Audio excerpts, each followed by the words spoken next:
Catch करता है। Hello बच्चों, करियर गोल यूट्यूब चैनल पर आप सभी का स्वागत है।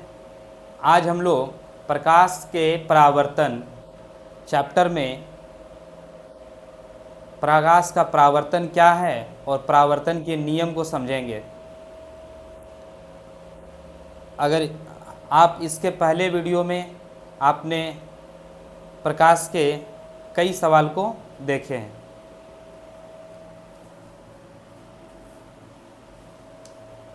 क्लास 10th का फिजिक्स का पहला चैप्टर प्रकाश का परावर्तन, हम पूरे चैप्टर को क्वेश्चन के माध्यम से समझने का प्रयास कर रहे हैं।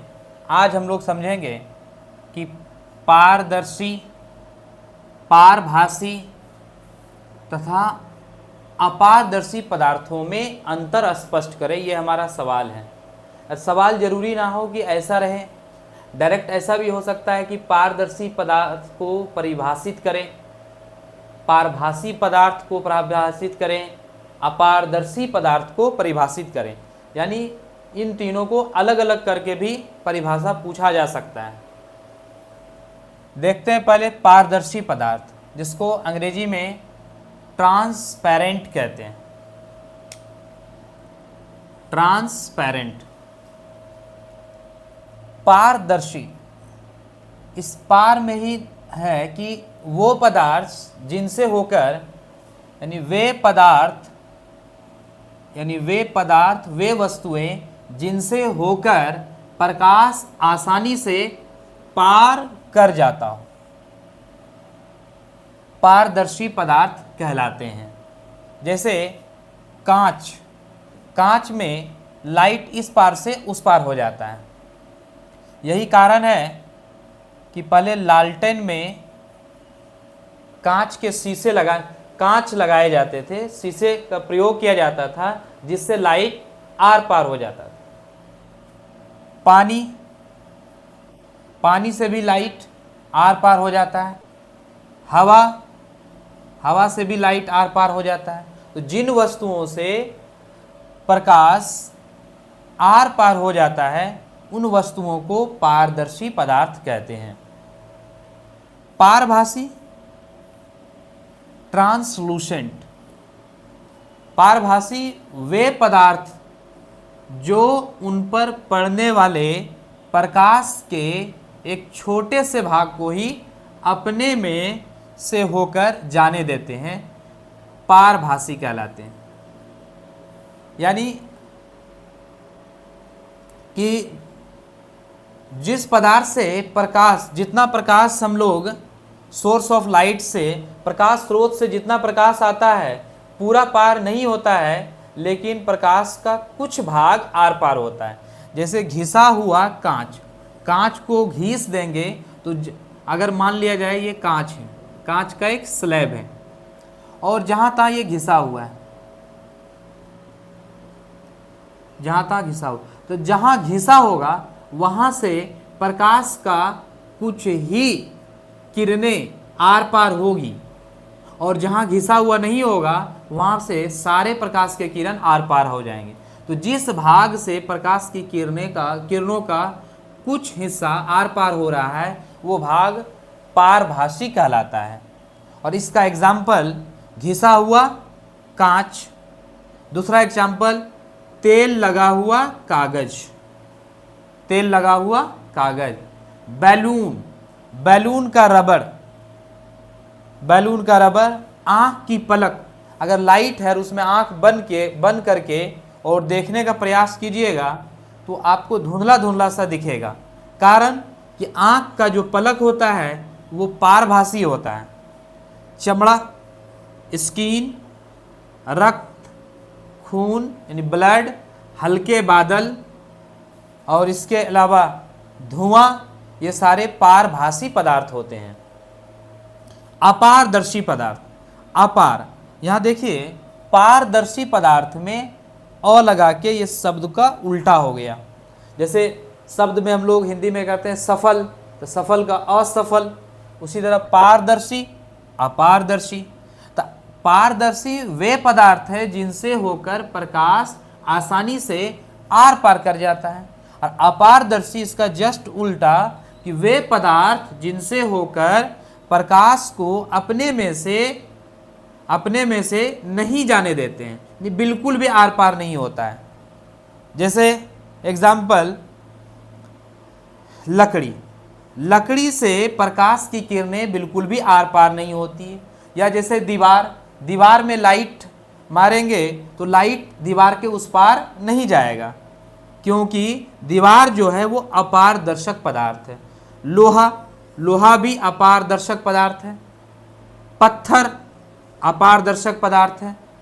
धातु की प्लेटें, जो भी प्लेटें होती है धातु की बनी हुई, लोहे की बनी हो या और कोई धातु की बनी हो, उससे प्रकाश की किरणें आर पार नहीं जाती है, तो अपारदर्शी कहलाते हैं। सिंपली अगर कहें तो पारदर्शी वे पदार्थ है जिनसे प्रकाश की किरणें आर पार होती है। अपारदर्शी वे पदार्थ जिनसे प्रकाश की किरणें आर पार नहीं होती है। और बीच का होता है पारभासी, जिससे प्रकाश का कुछ हिस्सा, कुछ भाग आर पार होता है, पारभासी कहते हैं। तो इस तरह से प्रकाश के आर पार होने के हिसाब से पदार्थ तीन तरह के होते हैं। प्रकाश का परावर्तन क्या है? प्रकाश का परावर्तन, प्रकाश के किसी वस्तु से टकराकर वापस टकराकर लौटने को प्रकाश का परावर्तन कहते हैं। एग्जाम्पल के तौर पर देखिए कि अगर ये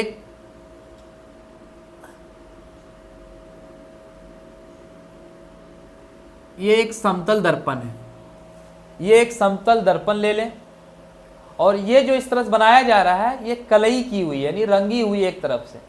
आप शीशे को देखते हैं, आईने को, तो आईने के पिछले हिस्से में रंगा हुआ रहता है, इसीलिए वो लाइट का परावर्तन कर पाता है। तो ये कलई किया हुआ है, इधर से अगर सोर्स ऑफ लाइट है, सूर्य की किरणें आ रही है, तो ये सूर्य की किरणें इस सतह से टकराने के बाद वापस लौट जाएगी। तो ये लौट गई किरण, यानी प्रकाश का किरण किसी वस्तु से या किसी पदार्थ से या किसी सतह से टकरा कर लौट गई किरण, यानी जो किरण ये लौटा, इस किरण को बोलते हैं, लौट गई किरण को ही प्रकाश का परावर्तन कहते हैं। तो लौटने को प्रकाश का परावर्तन, प्रकाश के किसी वस्तु से या किसी सतह से टकरा कर लौटने को प्रकाश का परावर्तन कहते हैं, रिफ्लेक्शन ऑफ लाइट। यहां देखिए वही चीज को यहां दिखाया गया कि प्रकाश की किरणें आ रही है, इसमें जो एरो का निशान है, ये एरो प्रकाश की दिशा को बताता है।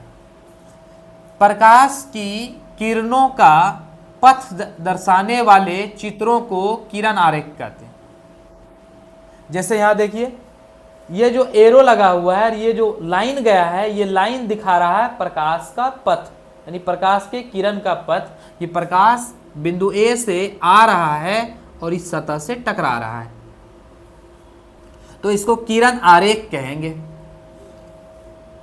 तो जो लाइन, जो प्रकाश की किरण आ रही है, सतह से टकरा रही है, तो आने वाली किरण, इसको बोलते हैं आपतित किरण, आपतित किरण। और सतह से टकराने के बाद लौट गई किरण को, सतह से टकराने के बाद लौट गई किरण को बोलते हैं परावर्तित किरण। और आपतित किरण सतह के जिस बिंदु पर टकरा रहा है, इस बिंदु को बोलते हैं आपतन बिंदु।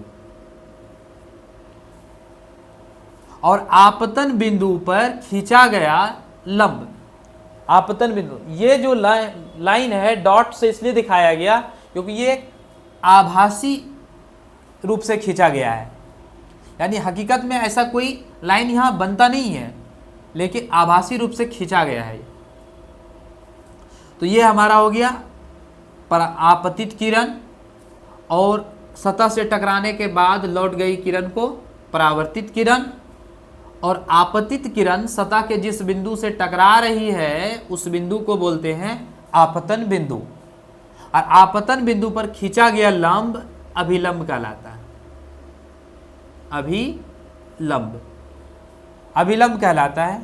तो इस तरह से 1 2 3 4 पॉइंट। पांचवा पॉइंट है कि देखिए ये किरण आपतित है और ये अभिलंब है, तो आपतित किरण और अभिलंब के बीच का जो कोण बन रहा है इसको बोलते हैं आपतन कोण। और परावर्तित किरण यानी इस किरण और अभिलंब के बीच जो कोण बन रहा है ये, इसको बोलते हैं परावर्तन कोण। तो आपतन कोण को इंग्लिश में बोलते हैं एंगल ऑफ इंसिडेंस। तो इसलिए आई से इसको इंडिकेट करते हैं, और ये एंगल ऑफ रिफ्लेक्शन है तो इसलिए हम लोग इसको आर से डिनोट करते हैं। तो यही पांचों पॉइंट्स का डेफिनेशन है, यहाँ पे परिभाषा है कि आपतित किरण किसी सतह पर पड़ने वाली किरण को आपतित किरण कहते हैं।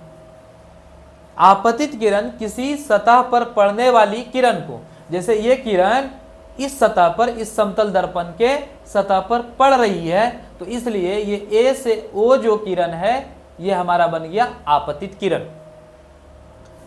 आपतन बिंदु, जिस बिंदु पर आपतित किरण सतह से टकराती है, यानी ए ओ जो है ये किरण ए ओ समतल दर्पण के जिस बिंदु पर ये टकरा रहा है इसी बिंदु का नाम है आपतन बिंदु। तो इसलिए परिभाषा बना कि जिस बिंदु पर आपतित किरण सतह से टकराती है उसे आपतन बिंदु कहते हैं। तो ये हमारा हो गया आपतन बिंदु।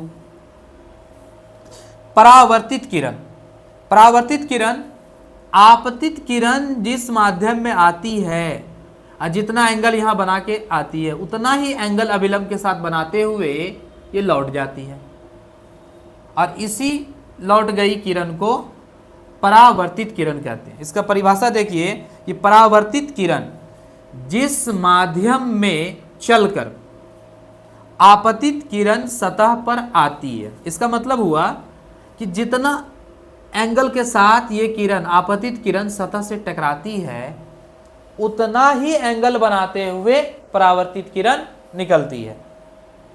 तो उसी माध्यम में लौट गई किरण को परावर्तित किरण कहते हैं।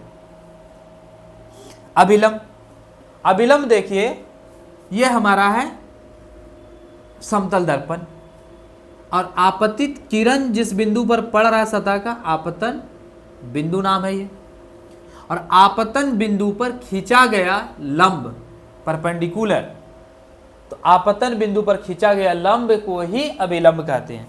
तो किसी समतल सतह के किसी बिंदु पर खींचे हुए लंब को उस बिंदु पर अभिलंब कहते हैं, उस बिंदु पर अभिलंब कहते हैं। अब देखिए आपतन कोण, आपतित किरण, अब ये आपतन कोण ये वाला कोण है, तो ये आपतित किरण तथा अभिलंब।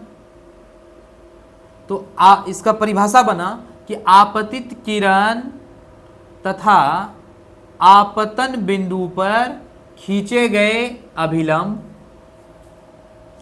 किसी आपतित किरण आपतन बिंदु पर खींचे गए अभिलंब से जो कोण बनाती है, यानी आपतित किरण आपतन बिंदु पर खींचे गए लंब से जो कोण बनाती है उसी कोण का नाम है आपतन कोण, यानी इसका नाम है आपतन कोण, आपतन कोण।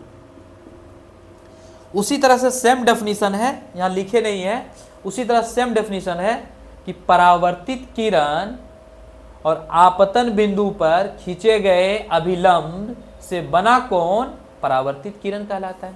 तो ये हमारा हो गया परावर्तित किरण। आप स्क्रीनशॉट ले लें।